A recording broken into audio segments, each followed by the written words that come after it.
बांस करेल का अचार अगर आपने नहीं खाया है तो एक बार बना कर देखिए फ्रेंड्स, आपको भी बहुत पसंद आएगा। हेलो फ्रेंड्स, मैं हूँ मीता।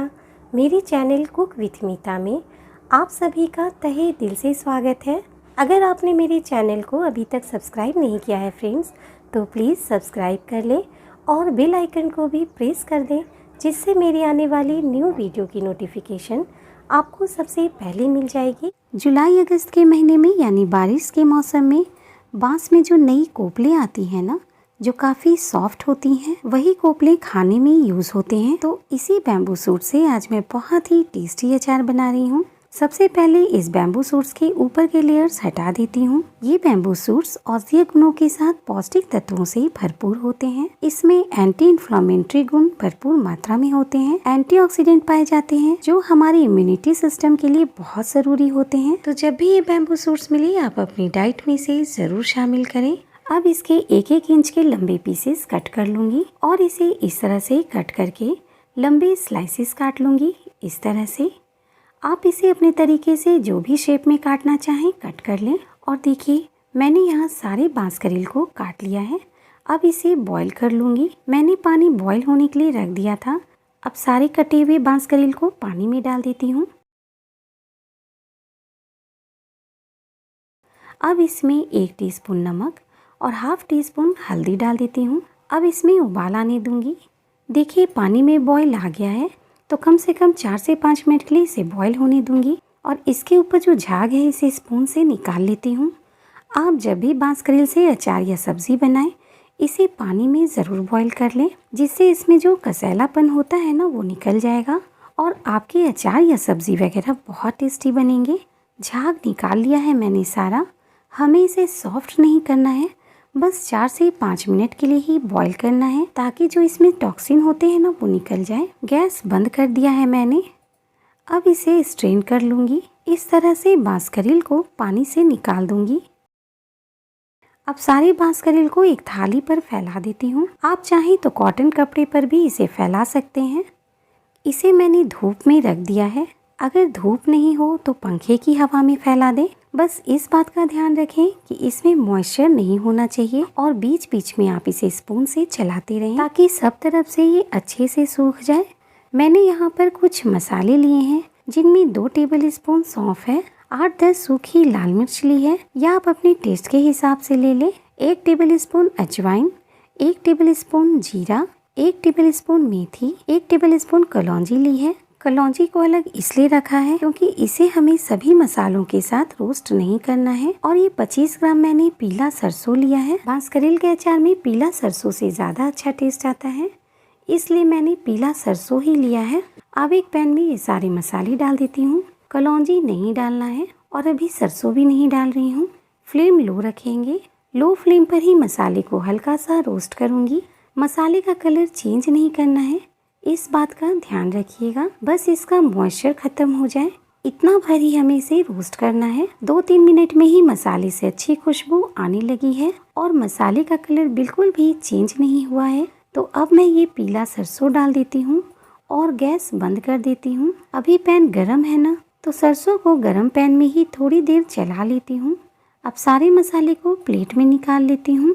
बंद गैस में ही एक कलौंजी भी डाल देती हूँ। पैन अभी गरम है तो कलौंजी भी गर्म हो जाएगा। इसे मसाले के साथ पीसना नहीं है, इसलिए मैंने इसे अलग रखा है। अब एक ग्राइंडिंग जार में ये सारे मसाले डाल देती हूँ। मसाले अभी पूरी तरह से ठंडे नहीं हुए हैं, हल्के गरम में ही मैं इसे कोर्सली ग्राइंड कर लूँगी। इसमें कलौंजी नहीं डालेंगे। देखिए, मसाले को मैंने ग्राइंड कर लिया है। इसी तरह का हमें दरदरा ग्राइंड करना है, फाइन पाउडर नहीं बनाएंगे मसाले का। अभी इसे एक बाउल में निकाल कर रख लेती हूँ। और ये मैंने 50 ग्राम के करीब लहसुन लिया है, यानी हाफ बाउल है ये। लहसुन को भी मैंने थोड़ी देर धूप दिखा दिया था। अब इसे सूखा ही ग्राइंड कर लूँगी, पानी बिल्कुल भी नहीं डालना है इसमें। और देखिए, मैंने इसे थोड़ा दरदरा जैसा ही ग्राइंड कर लिया है। लहसुन आप अपने हिसाब से कम ज़्यादा कर सकते हैं। अब सरसों तेल को पैन में डाल देती हूँ गरम करने के लिए। अभी 100 ml के करीब ही लिया है मैंने तेल को। अब इसे धुआं निकलने तक गरम कर लूँगी। तेल से धुआं निकलने लगा है तो मैं गैस बंद कर देती हूँ और तेल का टेम्परेचर थोड़ा सा नॉर्मल होने देती हूँ। और देखिए टेम्परेचर नॉर्मल हो गया है तेल का। तो अब इसमें 4-5 पिंच हींग डाल दूंगी। अब गैस जला देती हूँ। अब इसमें ये ग्राइंड किया हुआ लहसुन डाल देती हूँ। लहसुन को हमें ज़्यादा नहीं भूनना है, बस इसका कच्चापन निकल जाए इतना भर ही मैं इसे भूनूंगी। फ्लेम को लो रखना है। मैंने आपके साथ पहले भी बांसकरेल का अचार शेयर किया है। आप लोगों ने बहुत पसंद किया है उस अचार को। उम्मीद करती हूँ ये अचार भी आपको बहुत पसंद आएगा। लहसुन का कलर चेंज नहीं होने देंगे, बस इसका मॉइस्चर खत्म हो जाए। देखिए मैंने लहसुन को सिर्फ 2 मिनट के लिए ही भूना है लो फ्लेम पर। देखिए इसका कलर चेंज भी नहीं हुआ है।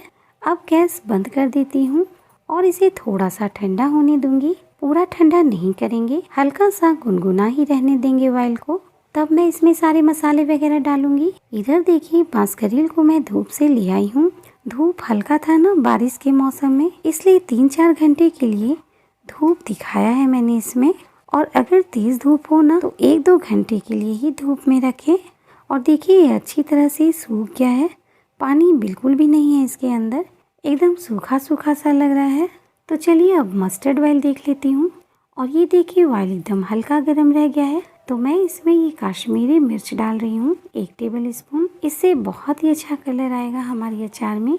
1 टेबल स्पून हल्दी डाल रही हूँ। टेस्ट के अकॉर्डिंग नमक डालूंगी, क्योंकि मैंने बांसकरेल को बॉईल करते वक्त भी नमक डाला है।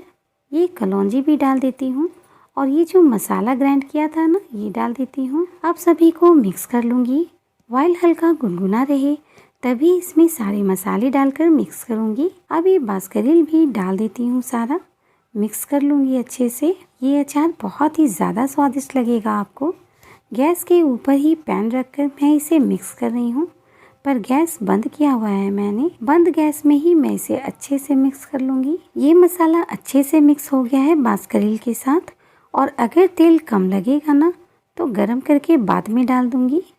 अभी इसे एक बाउल में निकाल लेती हूँ और कम से कम 2 दिन तक धूप में ज़रूर रखेंगे और बीच बीच में चलाते भी रहेंगे। और अगर बाय चांस धूप ना हो या बारिश हो रही हो या बादल किया हुआ हो तो आप पंखे की हवा में ही इसे फैला कर रखें और बीच बीच में स्पून से चलाते भी रहें। देखिए मैंने इसे बीच बीच में चलाते हुए पूरा 1 दिन धूप में रखा है। ये अचार 1 दिन में ही खाने लायक हो जाता है। और देखिए इसका कलर और टेक्सचर बहुत ही ज़्यादा सॉफ्ट दिख रहा है ये अचार। और खुशबू तो खैर बहुत ही अच्छी आ रही है। 1 दिन में ही ये अचार खाने लायक हो जाता है।